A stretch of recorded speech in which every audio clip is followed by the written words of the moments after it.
정부가 수도권 4단계, 비수도권 3단계인 현행 거리두기를 2주 더 연장하기로 했습니다. 다만 4단계 지역의 식당, 카페 영업시간은 밤 10시에서 9시까지로 1시간 당겼고요. 대신 백신 접종을 완료한 사람들은 2명을 포함해서 최대 4명까지 모일 수 있도록 했습니다. 또 아프간에서는 탈레반의 공포 정치가 시작됐다는 소식이 들려왔고요. 조금 전에 저도 얘기했지만 김동연 전 경제부총리가 대선 출마를 공식화했다는 뉴스도 있습니다. 뉴스픽5 시작하겠습니다. 네, 금요일입니다. 뉴스픽5로 오늘의 뉴스 총정리하고 주말 시작해보시죠. 자, 오늘의 픽 보겠습니다.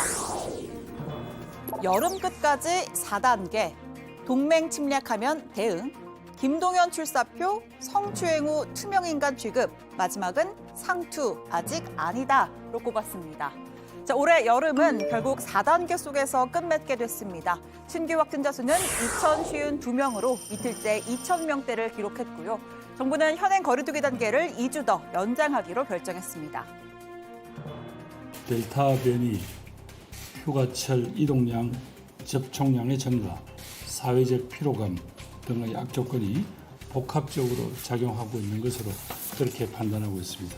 현행 수도권 4단계, 비수도권 3단계인 지금의 거리두기를 앞으로 2주 더 연장하고자 합니다. 앞서 정부의 자문기구인 생활방역위원회는 통상의 2주 연장이 아닌 4주 연장으로 가야 한다라는 의견을 제시했습니다. 2주씩 토막난 정책으로는 변이 확산세를 잡기에 역부족이다라는 주장이었죠. 하지만 정부는 결국 기존대로 2주 연장을 결정했습니다. 9월 중순에 있는 추석 연휴를 고려했다는 설명입니다. 단기 내에서 유행을 안정화시키는 게 상당히 쉽지 않은 상황이라고 판단하고 있고, 또한 추석 등을 앞두고 한 번쯤 다시 한번 방역 상황을 재점검하고 추석까지를 포함한 방역 대책을 어떻게 할 건지를 결정할 필요성들이 있습니다. 하지만 자영업자들은 조삼모사와 다를 바 없다는 반응입니다. 어차피 추석 때도 특별 방역 기간을 적용할 텐데 2주씩 2번이나 4주나 결과는 매한가지란 겁니다. 또 실제로는 방역 조치가 더 강력해진 측면이 있죠. 수도권과 대전, 부산, 제주 등의 4단계 지역에선 식당과 카페 등의 영업시간을 밤 10시에서 9시까지로 1시간 더 앞당겼습니다. 4단계 지역의 식당, 카페에서는 저녁 9시 이후에는 포장과 배달만 가능합니다. 식당과 카페에서의 감염을 줄이기 위한 조치라고 볼 수가 있겠습니다. 대신에 당근책으로 6시 이후 인원 제한을 다시 4명으로 늘려주겠다고 했습니다. 그냥 4명이면 안 되고요. 백신 접종 완료자가 반드시 2명 이상 포함이 돼 있어야 합니다. 자, 여기서 말하는 완료자는 2차 접종까지 끝내고 14일이 지나서 면역 형성이 완료된, 그러니까 14일 전에 2차 접종을 끝낸 사람이 해당하는데요. 오늘 기준 14일 전 2차 접종률을 보니 14.7%였습니다. 이 14.7%에 해당하는 사람 2명을 포함해야만 4인 모임이 가능한 겁니다. 자, 그러자 자영업자들은 접종 완료자가 소수인 데다 그마저도 고령층이 많아서 영업에 큰 도움이 되지 않는다며 반발하고 있습니다. 흥이 안 나니까 2분 이상은 보통 직장분들도 많이 안 오시고 거의 다 커플 위주로 많이들 오시더라고요. 확실히 매출도 3단계에 비해서 많이 줄고 3단계에 비해서 한 60% 이렇게 매출이 준 것 같아요. 자, 그리고 결혼식 인원 제한에 지친 예비 부부들 트럭을 몰고 거리로 나섰습니다. 예식장에 49명까지만 초대할 수 있도록 한 지침을 바꿔달라면서 공동 대응에 나선 거죠. 이 트럭은 예비 부부들이 십시일반 돈을 모아서 빌렸다고 합니다. 자, 나도 49명에 가능하냐? 하객들의 애로를 담은 듯한 문구인 듯 하고요. 또 다른 시설들은 수백 명도 오케이, 웨딩홀엔 달랑 49명, 위약금은 신랑 신부 책임. 자, 시설과 형평성, 그리고 식장과의 갈등 문제를 지적하고 있습니다. 이거 제가 일부러 그런 게 아니고.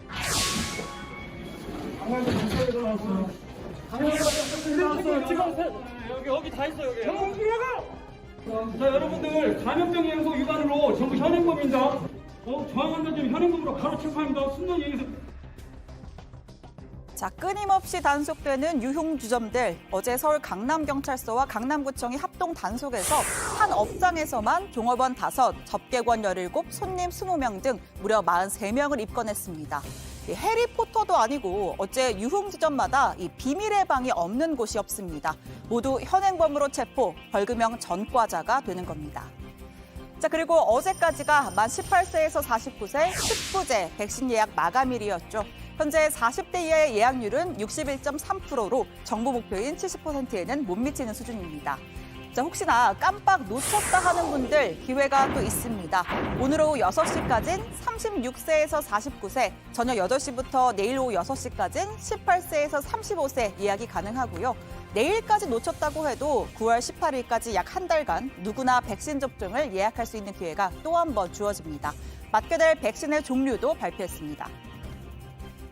우선 8월 26일부터 8월 29일까지는 지역에 관계없이 파이자 백신으로 실시하며 대상자별 백신 종류는 백신 공급 상황에 따라 그 다음 주부터는 주 단위로 순차적으로 개별 안내해 드릴 예정입니다. 향후 모더나 백신 공급 일정, 백신의 효율적인 활용을 위해서 당일 접종 기관 상황에 따라 백신 종류가 변경될 수도 있다는 말씀을 드립니다. 자, 두 번째 픽으로 가보겠습니다. 동맹 침략하면 대응입니다. 진격 11일 만에 아프간을 점령한 탈레반, 복수하지 않겠다, 전 세계와 우호적인 관계를 원한다고 했지만 그 실상은 20년 전과 달라진 게 없는 모습입니다. Suddenly, two other Taliban charge towards us. You can see their rifle butt raised to strike producer Brent Swales. When the fighters are told we have permission to report, they lower their weapons and let us pass. 자, 아프간의 독립기념일인 현지 시간 19일, 탈레반은 아프간 시민들의 시위 물결에 총으로 대응했습니다. 무장 상태로 민가에 무단 침입하는가 하면 공항 근처에선 탈출을 시도하다 총을 맞는 일도 빈번합니다. 자, 한 남성이 철조망 너머로 무언가를 이렇게 건네고 있는데요. 자세히 보니까 어린 아기였습니다. 자, 나는 탈출할 수 없지만 아기라도 데려가 달라면서 미군에게 손을 내미는 정말 비극적인 광경이 아닐 수가 없죠. 자, 그리고 이 수갑에 결박당한 채 눈이 가려진 이 남성, 아프간 바기스 지역의 하지물라 경찰청장이라고 합니다. 탈레반은 그를 잔인하게 처형하는 영상을 직접 공개했습니다. 뉴욕타임즈가 입수한 유엔 보고서에 따르면 탈레반이 누구에게도 복수하지 않겠다던 약속과 달리 미국이나 나토 회원국 등과 일했던 사람, 전직 공무원과 군인들을 색출하고 있다고 합니다. Still include women's rights and a democracy.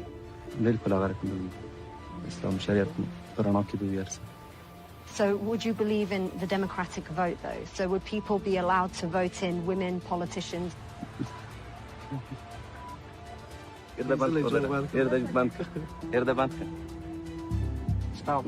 Okay, that's fine.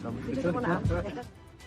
네, 한편 이번 아프간 철군 사태가 미국의 방위 협정에 대한 동맹국의 신뢰를 훼손할 수 있는 계기가 될 수 있다. 이런 우려도 나오는데요. 바이든 대통령은 아프간 사태와 동맹국과의 약속은 비교 대상이 아니다. 동맹국이 침략받는다면 당연히 대응할 것이라고 강조했습니다. 아프가니스탄과 대만, 한국, 나토 사이에는 근본적인 차이가 있습니다. 우리는 동맹과의 모든 약속을 지켜왔고 누군가 동맹을 침략할 경우 대응한다는 신성한 협정을 맺었습니다. 일본, 한국, 대만 모두 아프간과 비교할 것이 못 됩니다. 자, 여기서 바이든 대통령이 언급한 신성한 협정, 나토 헌장 5조를 의미합니다. 한 나라에 대한 군사 공격을 회원국 전체에 대한 침략으로 간주해서 개별 회원국 혹은 집단으로 대응한다는 내용을 담고 있습니다. 한국 역시 한미 상호 방위 조약 3조에서 이러한 내용을 명시하고 있죠. 우리 외교당국은 한미동맹과 주한미군의 역할은 이번 사태와 극명하게 대비되고 있다고 했습니다. 또 이번 아프간 사태 해결을 위해서 한미 양국이 긴밀하게 협의하고 있다고 했습니다. 일정 부분에 있어서 미국도 우리한테 요청을 하고 있는 게 있고 우리도 미국 정부에 요청하는 것 있고 해서 한미 간에 긴밀한 협의가 진행 중이다. 그런 것을 말씀을 드리겠습니다. 자, 세 번째 픽으로 가보겠습니다. 김동연 출사표입니다. 김동연 전 경제부총리가 고향인 충북 음성에서 차기 대선 출마를 공식화했습니다. 김 전 부총리는 상고 출신의 야간 대학을 졸업해서 부총리까지 오른 소위 스토리가 있는 인물이죠. 문재인 정부의 첫 경제부총리로 퇴임 후에는 정부 정책에 비판적인 목소리를 내며 각을 세웠습니다. 자, 결국은 민생이 최우선이라며 국민들의 삶을 보듬는 정치를 하겠다고 했습니다.